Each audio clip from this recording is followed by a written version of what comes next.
এই হাদিসের ভিতরে আল্লাহর রাসূল বলেন, ইদা আমসা ওয়া ইদা আসবাহা সালাসান, যে ব্যক্তি সকাল এবং বিকাল তিনবার পড়বে রাদিতু বিল্লাহি রাব্বান ওয়া বিল ইসলামি দীনা ওয়া বি মুহাম্মাদিন সাল্লাল্লাহু আলাইহি ওয়াসাল্লাম নাবিয়্যান ওয়া রাসূলা, আমি আমার আল্লাহকে রব হিসাবে পেয়ে সন্তুষ্ট, আমি আমার ইসলামকে দ্বীন হিসাবে পেয়ে সন্তুষ্ট, আমি মুহাম্মদ সাল্লাল্লাহু আলাইহি ওয়াসাল্লামকে নবী এবং রাসূল হিসাবে পেয়ে সন্তুষ্ট।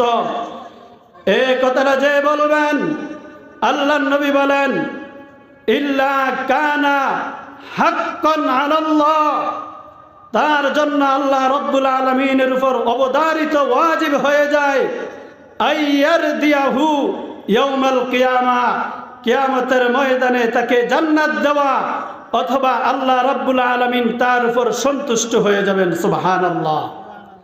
আমরা সকাল বিকাল এই দোয়াটা পড়ব ইনশাআল্লাহ।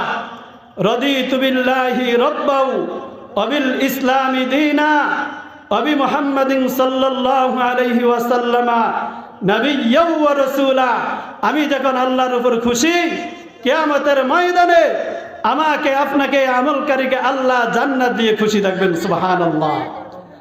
আর আমরা আরেকটা দোয়া পড়ব, আল্লাহুম্মা আজিরনি মিনান নার। নবীজি বলেন, যে ব্যক্তি সকাল বিকালে এই দোয়াটা 7 বার করে পড়বে, আল্লাহ রাব্বুল আলামিন ওই দিন অথবা ওই রাত্রে যদি মারা যায়, তাকে জাহান্নাম থেকে হেফাজত করবেন। সুবহানাল্লাহ।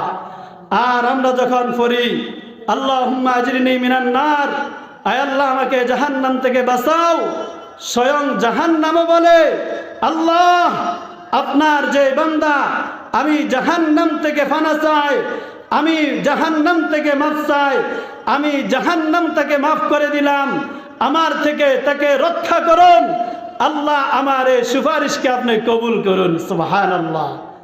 আমরা সকাল বিকাল পড়ব আল্লাহুম্মা আজিরনি মিনান নার। আল্লাহ রাব্বুল আলামিন আমাদেরকে আমল করার তৌফিক দান করে। আমিন।